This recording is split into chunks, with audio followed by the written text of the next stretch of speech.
Hello guys, welcome back, and in today's video I'm going to address the elephant in the room. After seeing the 1.6 character, a lot of people are talking, and I'm hearing a lot of stuff, a lot of concerns about power creep. And so today we're going to address it. Is 1.6 going to power creep the hell out of the game or no, right? So we're going to address that, and we're going to go with order. First of all, let me emphasize again, let me remind you, because every patch you guys lose your mind. Understandable, but I'm here to remind you every time that the game it's not multiplayer. There's no leaderboard. There's no ranking for like who's better, right? Not even in mains bulletin. So what are you flexing about? Well, like, what do you need these meta characters for? You can clear you saw on YouTube other channel do it. You know that you can clear Limbo with 4 stars, right? Full star Limbo with 4 stars. You can. Even 5 star, even easier, right? So you don't even need a 6 star. So why are you panicking? Just get whoever you like. You will be fine. I mean, it's not even a cope mechanism. It's not a cope sentence. It's the truth. You're gonna be extremely streamrolling everything if you have your character built correctly and you understand the mechanics of the current iteration of Limbo, whatever it is, whenever you have problems, right? So that said, you should try and get only the characters that you like. Now, it might be a situation where you like multiple characters while being free to play. You know that you can't get all of the characters, right? So that's sure, it's a problem, but you just have to prioritize the ones you like the most, make a list in your mind and go like, okay, I like this one the most, so I'm gonna skip this, and this, so I can get that other character whenever it comes in, right? But I would suggest that if you can do that, you should also combo that thought with another thought that not everybody has, which is account value, right? So if you are skipping a character because you want to get another one instead, but you didn't have any afflatus of that character that you're skipping, now you not only you're skipping a character that you like, but it was a lower priority, but you also dealing damage to your account. So keep that in mind. Try to at least get characters that benefit your account and that you like. Okay, try to do the best of both worlds. I understand not every time you can do that, but in this case, Jiu is a very powerful unit, but she's not power creeping Black Dwarf. If anything, she's power creeping Eternity, because Eternity is reality and she's reality. So why would you use Eternity if you have Jiu, right? The same question cannot be asked for Black Dwarf, because Black Dwarf is first of all, her ult is single target. She has a lot of damage compared to Eternity, but she's mental, right? She's mental damage. So in those situations when a Limbo boss or a Limbo mechanic makes it so you can't use a type of damage, you should use the other one. Many times, I'm assuming most of you did Limbo and it was like, okay, oh no, I can't use my Melania because they're very resistant to mental, right? Oh, if only I had Centurion, now it would be good, right? This is going to happen if you are getting a Black Dwarf and GU, right? Now, everybody, I understand that having 2 of the same afflatus is not like ideal in the sense of like, okay, but why should I get 2 types of afflatus DPSs if I can get 1 DPS and then have that be set as the main one, and then I can buy another and I can get another character that does something else? Sure, but Black Dwarf comes in like a month, right? And after that, it's gonna be a long time before we get GU. Keep in mind that 1.6 is not coming anytime soon. I understand that we are all interested in who's coming and when, but we are far, far, far away from this. We are very far. We are potentially 6 months far from GU release on global, right? So assuming they want to release it on global, and it doesn't matter if it's not Chinese New Year, right? Otherwise, they might do something else, but I don't know. So GU is not power creeping Black Dwarf, but she's power creeping Eternity instead, right? Because they're both reality. So I think they can coexist, and personally, that's what I'm gonna do. I'm gonna get Black Dwarf, and then I'm gonna get GU, probably. Now, that said, it's understandable if you want to skip Black Dwarf, but that's your choice. It's not because GU is stronger. It's because you don't want to get 2 of the same afflatus for whatever reason.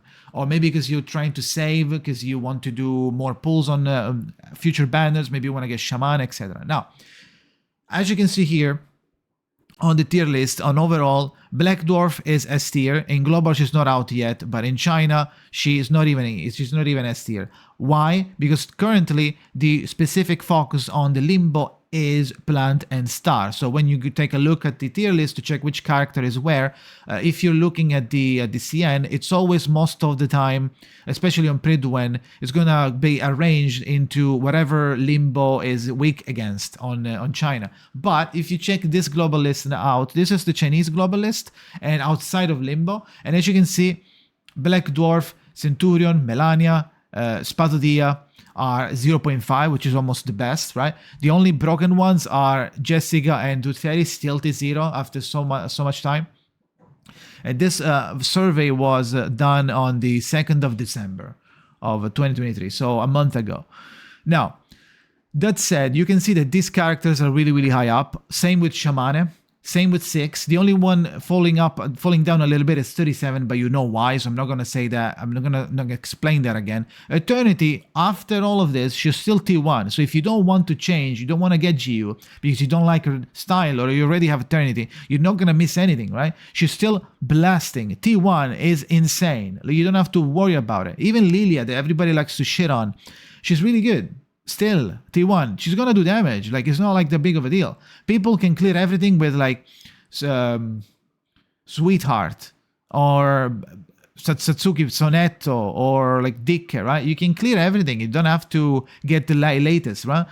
Character, right? But there is a but. Now, let me reopen this. Now, the only but that I want to say is for Getian. Getian is very powerful, in my opinion. It's fine. A lot of people don't like his design because they don't like the bird, I guess. Personally, I think he's badass, and I'm gonna get him. I'm gonna get every character at 1.6, like, no doubt. I'm gonna save all of my pools, and if I need, I will also spend money on it because I want to get at least one copy of everyone, right? So Getian is, I think, is gonna be very, very strong. He has a field domain called Domain of Prophecy, and while in it, he gives a lot of debuffs, right? He gives the debuffs with his attack. While in it, he gains Eureka back every end of the turn. When the turn starts, when the end of the turn consumes an amount of Eureka to cast Commandment, which is an AoE. It's not Genesis, but it's I think it's Reality. Commandment is a mass attack that deals reality damage to all enemies with Bone Omen. Now, Bone Omen gets applied to everybody after you do the ult. So you want to do the ult to apply Bone Omen to everybody, and then you self-buff, which is gonna... It's not a buff. The card is gonna be saying like channel. So you channel that, you enter the state, and you start blasting. While being AP friendly, you do AoE, and it's like a lot of damage. Like the modifier they showed. If you want to see his kit, there is a video on my channel. Go check it. All of his kit, and then it shows like a raid against like the mecha boss, and you can see that it deals a lot of damage. It consumes 2 stacks of Eureka, and he gains 1 at the end of the turn if he's within the Domain of Prophecy. Now, this might be still changed in the future, or there might still be minor misspelling or organization like layout issues here, so don't take this into like complete face value. But kit wise, this is one of the few situations where I think this is more direct power creep for Shamane than GU against the Black Dwarf, right? Because 1.3 there's Shamane, and then there's gonna be Black Dwarf. That said, Shamane is not completely a debuffer, in my opinion. Like I said before, I don't think Shamane is a debuffer.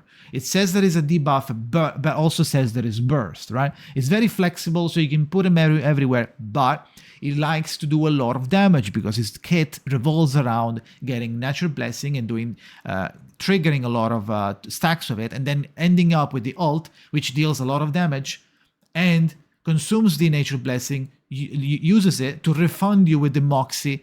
The amount of Moxie is equal as the stacks that you used of Natural Blessing. So if you have 5 Natural Blessing, you do the ult, you get back 5 Moxie, and the next turn you can do the ult again, which means that you are more incentivized into doing damage, especially the Apprentice Dance, and having him I3, and maybe having him P1 at least, right? So you start with 3 Nature Blessing and you do like 2 attacks and you're chilling. On turn 2, you can already do 2 ults. So Shamane is more oriented into direct damage, like it does damage, it does reality, it's the same type of damage as Getian, but is more like about being up in there, debuffing once, and then while debuff, you do more damage, then you stack Nature Blessing, do the ult, get the refunded Moxie, do the ult again, right? And now you're chilling.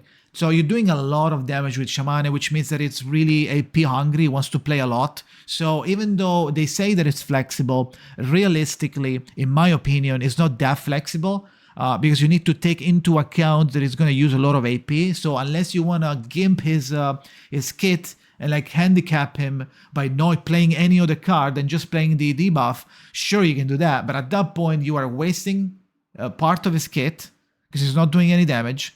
He's supposed to deal damage to people that are debuffed by him, right? So you're gonna be pressed, you're gonna be stressed about the card that they're gonna linger there on your hand. You don't know what to do with it, right? So you kind of want to use him as an active support instead of like laid back. I do like my thing and then I wait like pickles, right? So he's way more up in your face than Getian. Getian is more of a mythical creatures arise, does this mega domain, starts blasting without even moving, everybody's debuffed, right? So it's a kind of a different type of gameplay in my opinion. So even though it should be in a way of thinking directly replacing Shamane, because like why would you use Shamane if you can use Getian? They're both beast, they're both reality, and he debuffs as well. Now his debuff is not that crazy, it's not like global debuff, in the sense that it only decreases reality defense, while Shamane also has a double one, as a triple one actually, because it's damage taken by all enemies that gets higher the higher the level, and it reduces reality and mental defense for 2 turns by 15%. Now, we don't have the modifiers on Getian, we don't have the percentages yet, and we don't know for how long they get debuffed. But they do get debuffed, and he only reduces the reality death, but they also get a type of status, let's say, while debuffed, that when they take damage, they get attacked by us, they take extra Genesis damage. So that could be big. We don't know the percentage. That could be big. So in a way, it makes up for not having like a bigger debuff by getting this new mechanic up. So when you attack them, they also get more Genesis damage hit. So that could be a little bit better, but this is more focused towards reality, so it's not going to be super flexible, while Shamane on this sense is going to be way more flexible, way more usable on any scenario. So you wouldn't put Getian with a mental DPS, right? That's completely wasted. So even though technically Getian is power creeping Shamane, is kind of replacing him on certain aspects, if you want to pull for Shamane, it's still a major value for your account, because you're getting a very powerful unit that not only can support, but it can also do damage. So you could do a lot of team combos with team composition with him, and try to juggle between using him a lot and using him less when you need the main DPS to attack. And at that point, you just do the debuff and wait a little bit. The only thing you have to do is the Apprentice Dance, wait until you have level 2, cast it once. He also gain every 2 turns he gains 1 stack of Nature Blessing. So Nature Blessing stacks passively as well. If you want to make it faster, or want to line his ult up with the full 5 Moxie refund on a certain like turn with like combo or like synergy with the rest of the team, then you might want to cast one of these here and there just to get one more layer here and there. But besides that, you don't necessarily have to do the Apprentice Dance. You just do the debuff and then you wait, I guess. The only thing that's going to be annoying is that you're going to have lingering like cards of this card, for example, or other debuffs in your hand that basically take up a slot, I guess.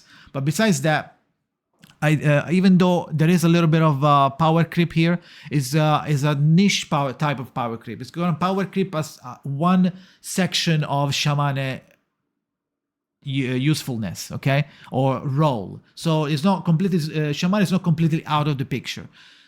And I'm gonna stress again because it's been enough time. You don't have to pick up any character, even if this character was completely shitting on Shamane. By getting Shamane and not getting Getian, you still have a wonderful time. You're gonna blast everybody out of the water. It's gonna be really good, so you don't have to worry about it. Now, when it comes to Yenisei, she's gonna be a really good star support slash support healer, right? Because she has an attack, deals mental damage, and if you cast at level 2 3, decrease enemy damage dealt. So this is probably a weakness. On top of that, on the skill, you have a one target heal, so you can choose which one you want to heal. You give sturdiness, and the first guy gets healed, gets sturdiness. On top of that, if you cast this heal at rank 2 or 3, the other guy that has the lowest HP that you didn't heal yet is going to get healed a little bit, and is going to get sturdiness as well. Now, on the ult, she also applies, it's a must buff, she applies the shield and gives immunity to all allies. Now, I know that there's DK with immunity, but it's only on herself, on her ult, while this one is still on the ult, but she applies a shield and immunity to everybody, right? I don't know for how long, but she also uses a mechanic called current, right, which you gain by doing the ult, and I believe on I1, upon entering combat, you gain amount of current. Upon using rank 2-3 debuff incantation, consume current to gain moxie, right? Or I3, there's the other part of this current mechanic, which is upon using a healing incantation, you consume current to gain empower incantation to self, which means that when you have a current, entering combat, you gain an amount of current. After that, it goes off and you will gain current every time you do the ultimate from that point on long term. At that point, what you do is you can choose which one you want to do. If you do a debuff incantation, which is the skill 1, level 2 or 3, you will get more moxie. So that one is going to generate 2 for you, okay? And if you fuse it, it's going to be like 3 moxie. That's crazy, right? And if you don't want to do that, but you want to heal instead, you will grant yourself Empower Incantation, which will make the second card be level 2 or 3, which triggers everything else, which triggers the extra effect of whatever card happened to be empowered, right? So this is a really, really strong and good healer, IMO, because the flow is going to be like a little iffy at first, and then once you have it done and you do like one ult, after you do one ult, it starts snowballing a little bit, because if you plan it correctly with your current, you might be able to get the ult up very, very fast by using either the Moxie charge or the Empower Incantation that makes you get the extra effect on the cards, which makes the whatever you're casting way stronger or having like extra abilities, right? So it kind of snowballs a little bit. If you want to spam the ult, you can by doing the single target attack. If you want to heal more, then you do the other one. If you need like, oh shit situation, you use your current to cast the heal, which has the secondary effect as well. So this, I don't think she's power creeping anyone. She's just a good healer, right? So she's not power creeping Tooth Fairy. Like, why are you crazy? She's not power creeping Tooth Fairy, even though she's star. It doesn't mean anything. Tooth Fairy has a completely different usage. It's for crit-oriented units or to make everybody crit. She has extreme high heals. She has debuff, a dispel on an ult. And she has confusion application. So she has a completely different scenario. But it could be a nice replacement if you used Tooth Fairy for something else and now she's not available anymore, for example, on Limbo.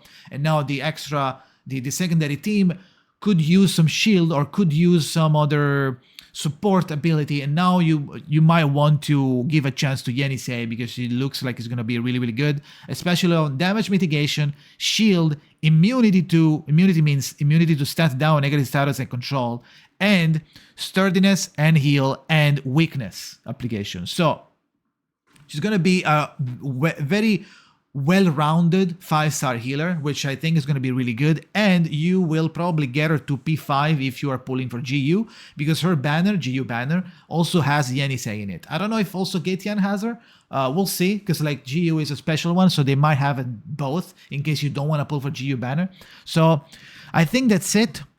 I don't think they are power creeping anyone else, to be honest. Every character, I said what I said, but I still stand by my intro. Everyone is fine. Everyone that you see here, even if you're a Jiu VS enjoyer, Giga Chat enjoyer, Jiu VS is going to be perfectly fine. You're not going to have any problem. Just build them right. Any character I3 R10 with a 60 side tube is going to be more than enough to clear everything. Okay, so let me know if you disagree or agree, if you have any other idea on who there might be power creeping, or if you disagree, tell me why. And that's it. Thank you for watching. See you next time.